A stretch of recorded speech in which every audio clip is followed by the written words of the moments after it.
Hello there, everyone. You know who I am, ETTemplar, Supreme Misfit, Professional Dipshit. And before we get into this video, special shout out to the fleet captains, the people who are part of this community, who back this channel with their own financial aims, time, and yeah, let's get right into it. So, what we are about to watch is one of the most fantastical tales of ufology and bullshit. So, there's this guy, he goes by Captain Randy Kramer, and he, like Corey Good, was supposedly recruited by the military to fight aliens. And of course, he has classes, or did have classes, where he was teaching advanced psionics from the U.S. Marine Corps Space Handbook. So let us get right into this. Randy, welcome to the show. Thanks for having me. Good to be here.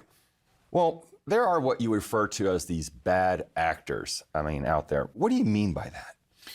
Well, statistically, we find that of the species that we encounter, we have a breakdown that we call the 95-5, which means approximately 95% of them are more interested in trade and friendly relations than they are being hostile. It's that 5% that we sort of refer to as the bad actors, because they're not necessarily interested in some form of kind, reasonable trade prospect. They would rather steal things, raid things, scavenge things, pirate things, or conquer things in such a way that are less than friendly. But it's the 95-5 ratio that we talk about. And This really goes to show how official you can look and sound if you put enough gusto and belief in your own bullshit and the own bullshit quilt you're weaving. You know, this guy comes off as official, clean, like spitting out the 95-5 ratio. But if you notice one thing, there hasn't been any solid evidence of this. This is just a guy saying these things with no solid evidence whatsoever. When we're talking about, tens of thousands of species, 5% can be a lot. 5% can be a pretty good sized number. What type of beings and, why are they bad actors? Well, let's start with a couple of the classics, right? Some people are familiar with the draconians and the zeta reticulans. So these are bad actors who are using the advanced technology that they have for genetic alteration to cripple a species, to make them sort of compliant as slave labor, to draw resources from, use as a food source, or to hybridize genetics between, when we're talking about the zetas, in order for the zetas to create hybrid children, to get some of their evolutionary soul back, as it were. As a food source? So this advanced alien, the Zeta Reticuli, or whatever, have mastered the technology to fold space and time, or to travel interdimensionally from point A to point B in seconds. But they haven't discovered like food pastes or literally any other like means to get sustenance. I think even here on Earth, if someone is compromised, they can, there's IVs, there's other ways to deliver nutrients. I think there's even some people with some autoimmune problems that, for whatever reason, their stomach can't break down food. So they have all these ways of delivering nutrients, and we're a species of, or a race of people that haven't really developed or discovered, interdimensional travel or like hyperspace or space-time folding or whatever that. But yet we figured out that problem. It's a complicated subject that I won't spend too much time on, but those are the sort of classic bad actors that we understand, who don't necessarily like to play by the rules, don't necessarily like to obey intergalactic norms. But we have other bad actors other than planetary conquerors. You have scavengers who are a threat to just show up, grab or steal something that they can grab a quantity of in a short amount of time and then run away with it. You have Goddamn space goblins stealing our shit. mercenaries who. Yeah, what are these plasmid mercenaries you speak of? Sure. So plasmid mercenaries come from a species in the Hydra system. They are a plasmid, which means that they are what appears to be a gelatinous liquid that seems to have almost like neon colored lights inside of them. And they're shapeshifters. Oh, I've worked on these beings. Yeah, they're weird. And their ability to take that mass and move it into different shapes, different textures, makes them ideal to be sneaky. You could just say shape-shifting jellyfish. It would hammer the point home without getting bogged down in these particular details.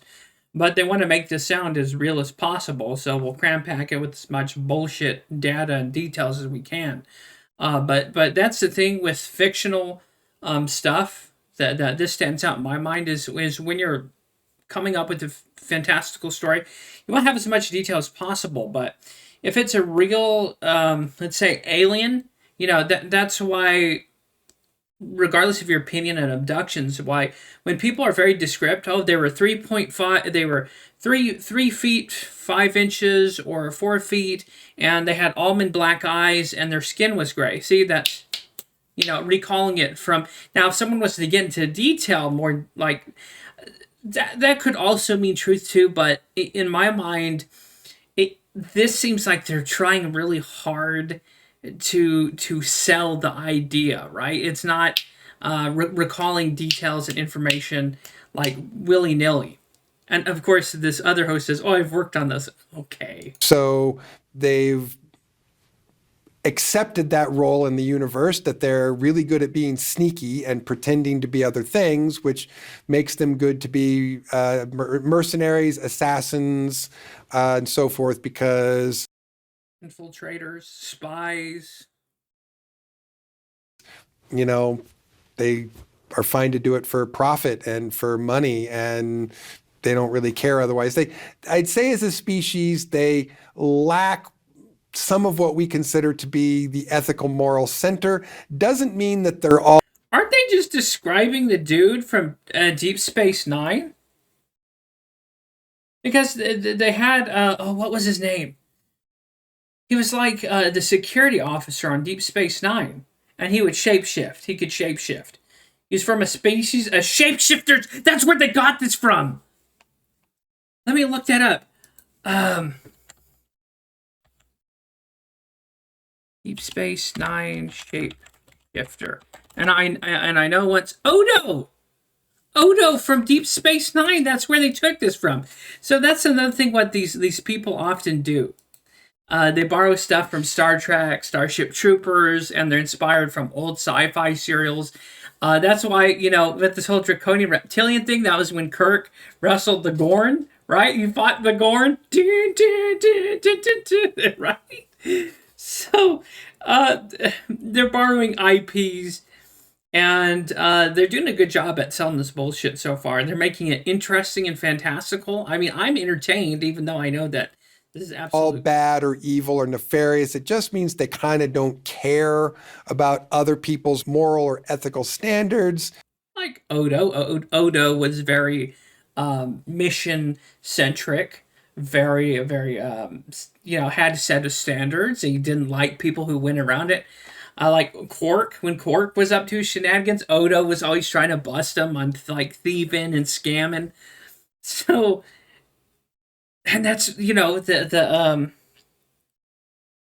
Ferengi, because he's mentioned they're species that just like to steal and get away with things. The Ferengi from Deep Space Nine. So we're already getting inspired from sci-fi shows he's probably seen, or sci-fi series we know, because it would be relatable. We could make that connection on a like subconscious level. I think that's why they could tell some of these alien stories is in such a parallel detail, because it would resonate. It would strike a chord.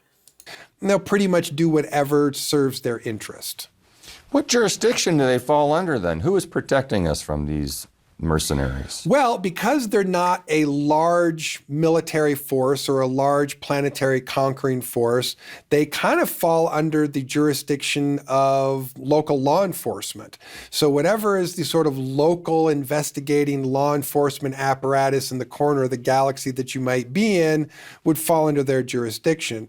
In the case of our own system, we have Like Odo as being head of security on Deep Space Nine.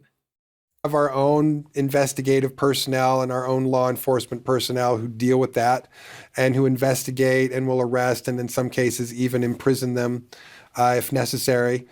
Often the military ends up being the persons who are apprehending or capturing them in the first place, but usually then they're turned over. Are they like space pirates? They're just all over the place, spread out? They're mercenaries. We kind of think about pirates as being this other slice of the pie. So if I was going to continue to talk about other bad actors, I could go from plasmid mercenaries to pirates. And so piracy, it's, not just for the 1700s. Essentially, there are trade vehicles going back and forth all the time.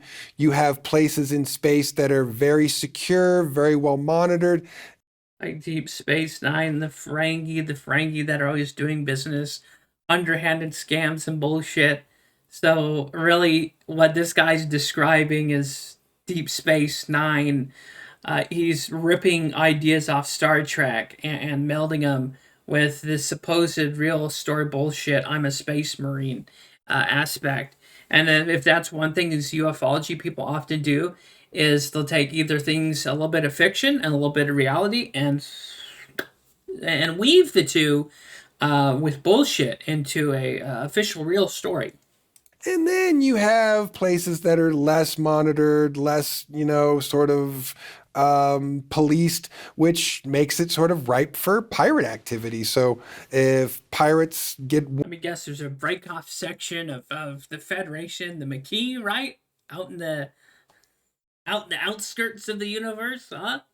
Wind of a trade route of something that could be valuable for them to steal, then they just might come along and, rob your ship and steal from you. And if they're sort of the steal and do other things, I bet, if you get my drift, because pirates do more than just steal. Kinder, gentler variety of pirate, they'll just take your stuff. If they're the nastier, strain of pirate, they might take you and your stuff and sell you into slavery or keep you as slaves or eat you or whatever other thing that you might be good for. So again, pirates are a different classes of different... There's also borrowing elements.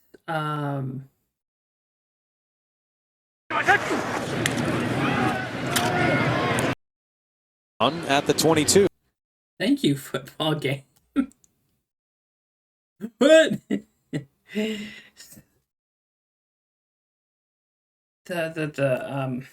There's a race from Star Wars. Funny how when you're doing something,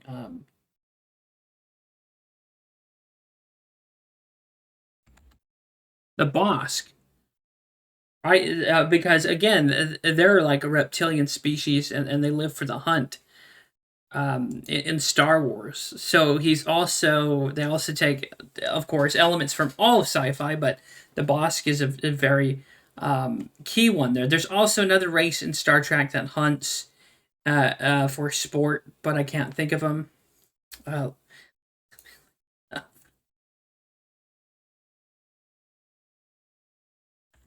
they were really cool. Oh, the Hirogen. So of course, like that too, they have the Hirogen in Star Trek, where they hunt and like eat things and keep trophies. They're kind of like the Predators or the Yamcha from Predators in a sense, only where they have, they're like the Star Trek's Predators. Different persons within different species. So again, these aren't organized military factions.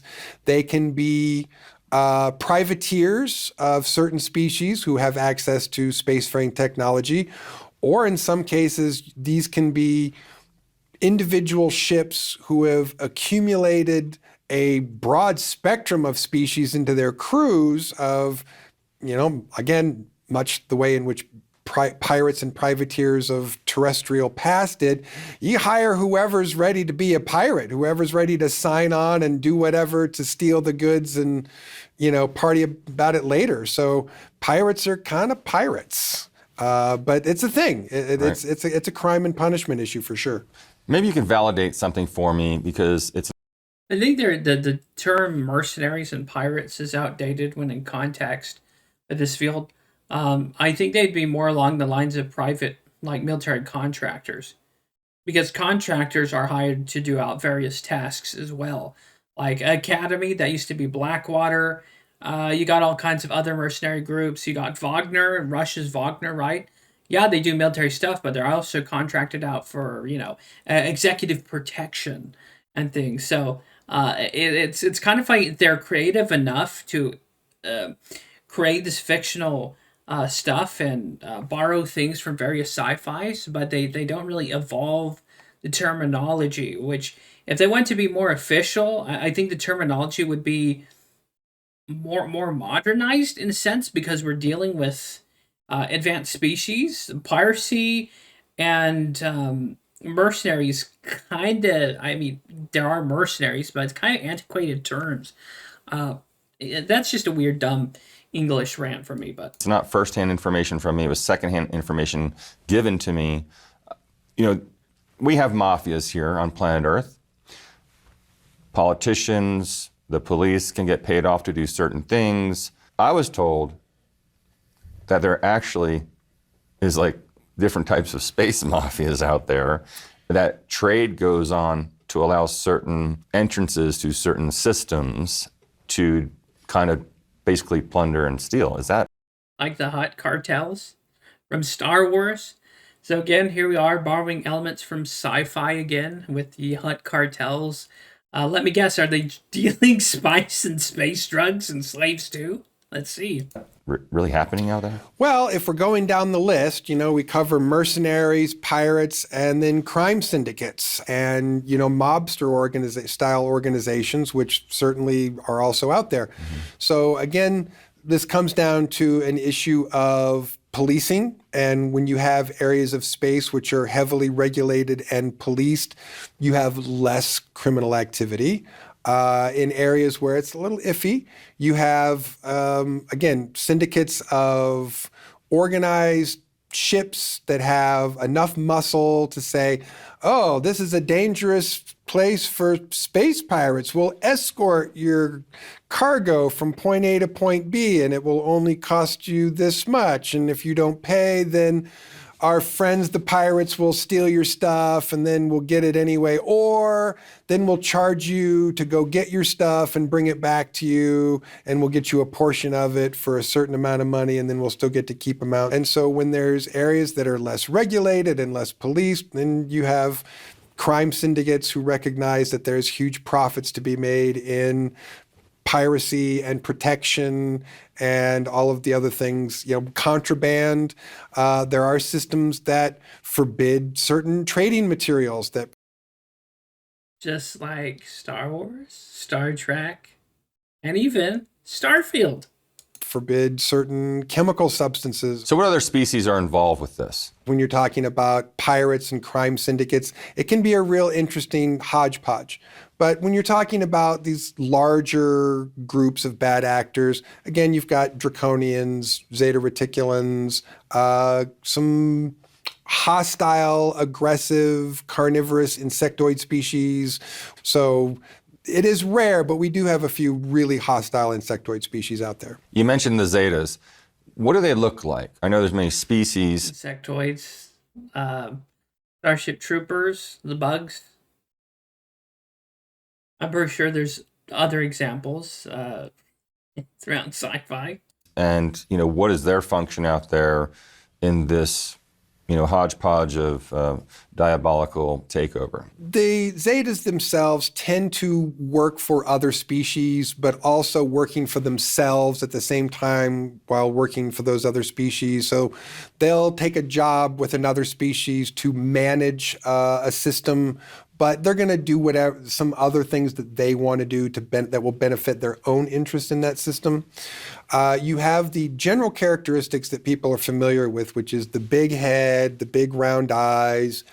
The body type is where we see some variation. I would make a joke about the similar between the Zeta Reticuli to a certain group of people who live in the Levant, but we're not going to make that joke here on YouTube. But those of you who know, yeah. So what people are used to seeing in artistic or media representation is this small-bodied Zeta with the big head. That's typical of the sort of scientist cast or the piloting cast, but the warrior cast, which they have, physically are much larger. They can be much taller, they can be quite a bit beefier, and their heads can be quite a bit larger. The way that we usually identify the different subcategories, which would be kind of bad evolution if you're a species that's dealing with subjugation of other species. Because a big head presents a nice target for, I don't know, laser rifles, rail guns, slug throwers. Do they have shields? of the reticulans is often by skin color. It's sort of a racial distinction. So, what kind of colors? What a racist. Well, people often refer to the grays, but they're not gray. They're actually more of an off-white. So we internally refer to them as whites. Turns out there's also a dark purple, but there's also a couple of off-brown colors, kind of a coppery brown color. There's a muddy brown color, and there's even a green color, dark forest green. So there are a few different colors, and they come in some different sizes depending on what their job in the caste or in that particular subspecies is. Can that species intermingle and produce? They can, for the most part. They're so genetically similar that they do have genetic compatibility. One of the traits of the reticulans, though, is that because they have done their own genetic augmentation for so long, they stopped reproducing biologically. So most of them, if they Is this where they go into the cloning thing? I've heard this one before. have any leftover genitalia, they're not functional, they're impotent. So I don't know how many of them are actually physically capable of biological reproduction, since they have been using artificial biological reproduction in the laboratory for so long. I think that's one of the problems that they've been having to work out, and why they want to make hybrids so that they can regain some of the things that they have lost. But they are technically genetically compatible. And who's in charge with that species saying, okay, we're going to grow a few thousand of us this year? How do they, increase their numbers? And who's in charge of that in that species? They run off some different authoritarian systems. So they have a pretty strict hierarchy, and the beings that are at the top are very much in charge and very much dictate everything that's happening. This is where they take, if you ever seen the show Roswell, it was around in the 90s to 2000s, where it was about 4 alien greys that were either cloned or genetically modified to be humans. So the plot of the show is that these 4 aliens, they all each have different powers to their personality. Roswell is a very interesting, dumb show. If you haven't seen it, back in the 90s. So, again, this is where they're borrowing from sci-fi stuff that they've seen. Roswell had the same thing where you had 4 royals, and they would abduct and possess people later on in the show, where they would have council meetings, where you'd have the higher council of these particular aliens, and they would have their council on Earth. And so, again, this seems very similar, because they sprinkle in very similar sci-fi things from sci-fi books, movies, And again, TV shows, and they sprinkle in just so it's familiar enough, where it's just familiar enough to where you'd be like, oh, right? Because it creates that connection to, and I think it's a very cult behavior where they're sprinkling in these things that are recognizable, that subconsciously you pick up on because you've seen it before. But again, I'm no psychiatrist, but this seems like a very interesting tactic that someone would do. That if you're coming up with these fantastical things, they would sprinkle in borrowed elements from not just fiction, but other people in the ufology sphere. Below them, and a lot of that has to do with the way that they are genetically engineered, their brains, their cranium size, that gives them greater psionic ability, greater intellectual capacity than their lower, drone subjects.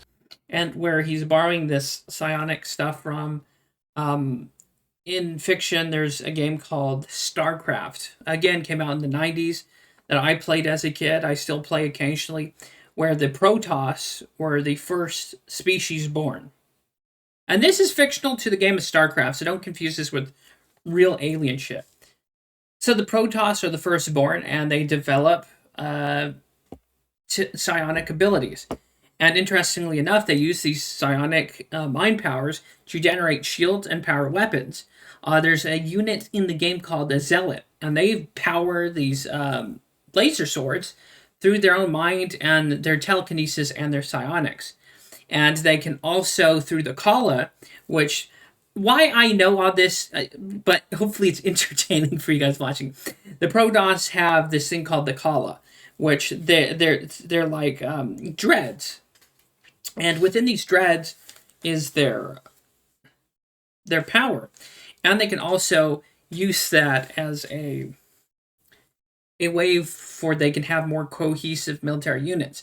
Because if everyone is connected psychically and telepathically and through psionics, then they can, what makes them such good fighters in the lore of the game is because a whole squad is connected and they can telepathically communicate and control one another. So if someone sees one in danger, he can actually suggest him to move or move him personally. And there's units in the StarCraft lore that are two different entities in the combined one. You combine an Archon or Dark Archon. A Dark Archon can mind control units and other people, whereas an Archon, two of these High Templars merge into one being, and they melt things through a combined psionic power.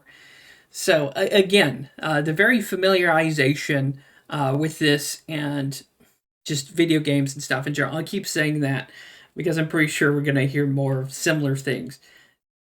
Now, that's just StarCraft, of course. There's Warhammer 40k that also has psychers and things like that.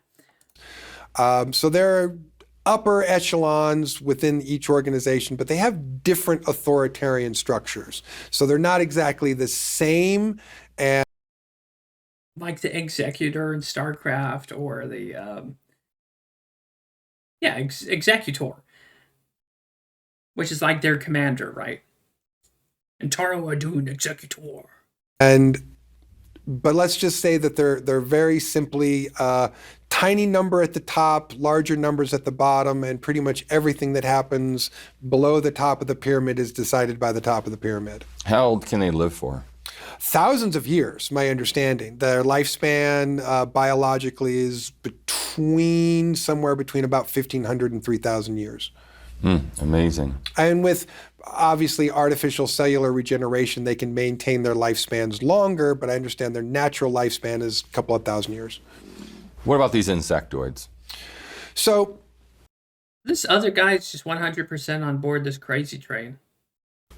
Let me talk for a second about insects here on planet Earth, especially ant species, because there's a correlation here. So ant species on planet Earth are mostly non-violently, hostily, carnivorously aggressive. You have ant species that act essentially as agriculturalists who will take out every plant within a certain radius of the hive except for one or two plants and then harvest those, like farmers. You have ants that use little aphids, like as a herding animal, and they carry them out of the hive, put them on the leaves, and the little aphids eat the leaves, and then they milk glucogen off of the aphid and eat the glucogen. Essentially, they're functioning as a herding animal like cows. Again, now we're also listing very real science in with this. You have a interesting wide variety of the way in which ant species terrestrially function. But you do have driver ants. Driver ants are incredibly hostile. They are carnivorous. They will eat anything. They have been known to take down tethered horses, unattended infants, anything that they can get their. I don't know about the infants and the horses. That's kind of that's come on. Pinchers on and will take them apart one little piece at a time and devour them. So when we talk about insectoid species in the intergalactic community, there's a similar pattern, which is most of the species that we run into can be defensive, can be very fierce in a defensive way if you're territorially next to them or. Which reminds me that old black and white movie from the 50s. They come from below or something. Remember about the ants? And the military goes down in the ant colonies. It also made appearance in the game Command and Conquer. So again, borrowing things, again, it adds and makes it more of a believable and credible story that if someone was just listening to this, that it's, again, it makes those connections, and even with them using the very real ant, Animal Planet stuff, to intermingle it with their creative license. I'm going to say creative license because I don't believe a single thing this guy's saying. I can't without any real evidence. This is all just hearsay at this point. And it's from his supposed experience of being a super space marine. And I don't know about this other guy's story, but I'm not a total, like, party pooper when it comes to aliens, but just in this case, considering who's here, this Kramer guy's kind of a shady grifter. Attacking them or threatening them, like many of the ant species that we have here, will come rushing out of their hive and use pheromones and bite you and say, "Hey, get the heck away from me." But you don't have too many, hyper aggressive carnivorous species. How large are these beings? The species that we're becoming the most familiar with at the moment, they probably stand somewhere between about 7 and 8 feet tall. They're pretty big. Bipedal? They walk on 4 and, use their 2 upper arms as manipulative digits. So they're pretty big. They're pretty scary. Big mandibles, carnivorous. So they will, bite off a person's head, eat people, tear people apart. Use humans or other biological animals as food source or other species as food source. I'd say that they're very similar to driver ants in the sense that they're... Which would probably be more terrifying because if ants have like 10 times their strength, then what's the strength of these guys?